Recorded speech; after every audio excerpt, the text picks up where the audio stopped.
Wow. Hello, Chicago.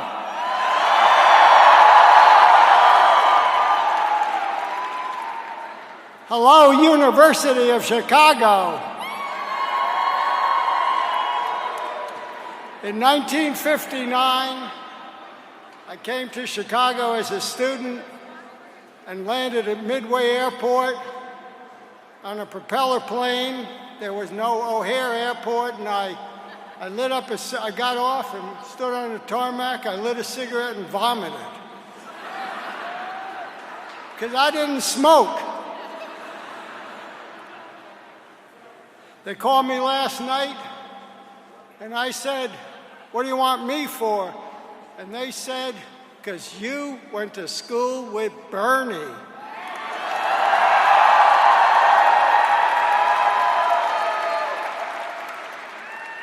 And my buddy Ira Churgan, whose father was a grocer in Brooklyn, went to high school with Bernie.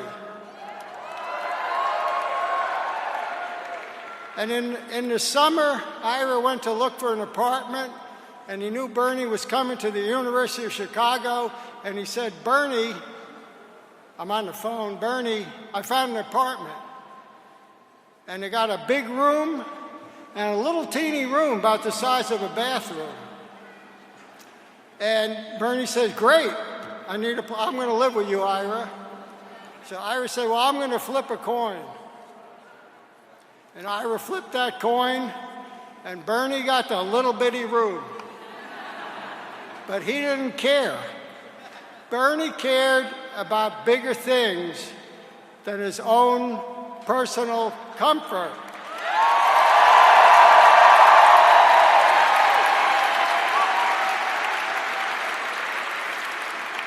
And I became the campus photographer.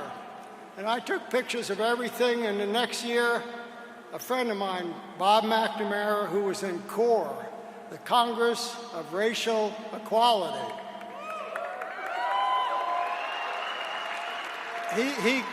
he came to me and said, "Danny, you got to come see this. Bring your camera." And I went over to the administration building, and you couldn't get into the chancellor's office because students, led by Bernie,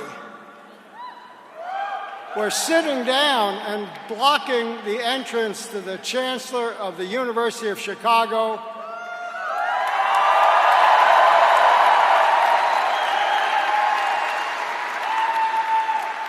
The chancellor's name was Dr. George Beadle, and he had won a Nobel Prize.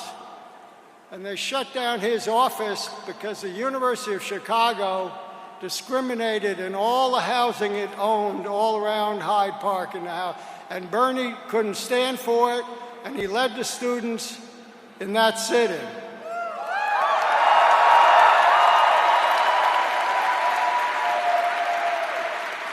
And I have pictures to prove it. And I stood in that room, and it was crowded. I took pictures of the kids and students and Bernie and his buddies and revolutionaries all huddled in conversation. And I said to myself, the real action is in the South. And 6 months later, I hitchhiked to Cairo, Illinois.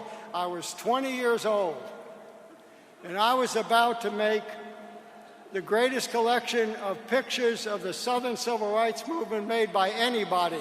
And the first picture on the first frame, on the first roll of bulk-loaded film shows John Lewis, today Congressman Lewis, sitting there.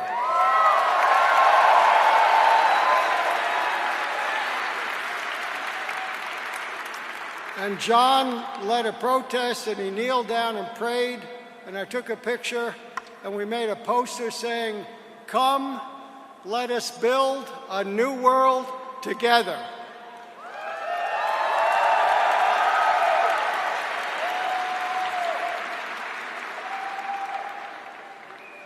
I was invited to dinner at Dr. Beadle's house because I was a campus photographer, and James Baldwin was there. I met James Baldwin. And I was in Selma, Alabama, 3 years before John was beaten there with James Baldwin, and he said, you know, I've never seen anything like this before. And I thought, what?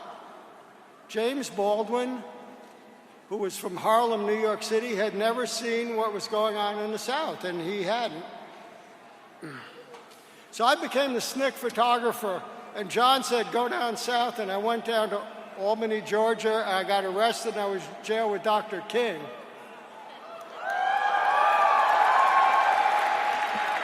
Chicago was a hotbed of activism. Chicago had the biggest support groups for SNCC. Chicago had Bernie.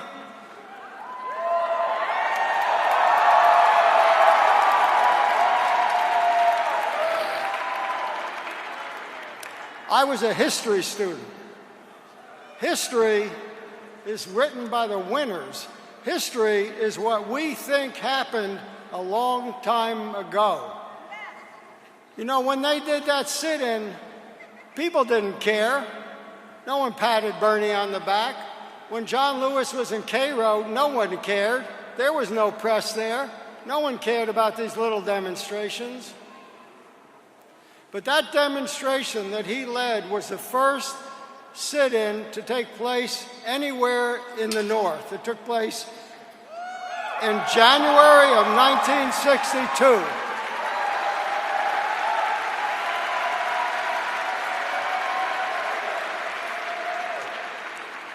All these little demonstrations led by people like Bernie, who did it because they believed in justice.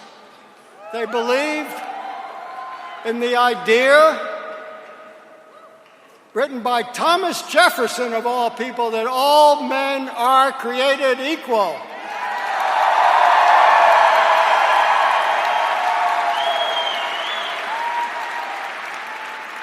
Think of that.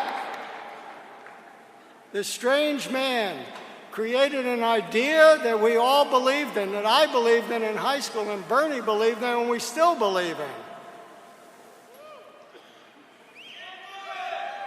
18 months after Bernie led that sit-in, 14,000 young people like yourselves were arrested in the South. It was called the Firestorm. It was the high water mark of the Southern Civil Rights Movement. And another 3 years after Bernie led that sit-in, John Lewis was beaten down on the Selma Bridge. And by then, we had won. We had won part one of the study of the struggle for justice in the United States. Part one of making all men equal.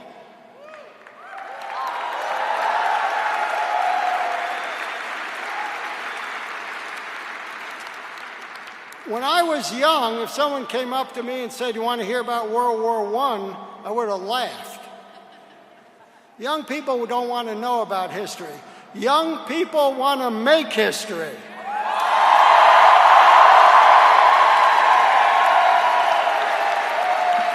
I love you. Goodbye.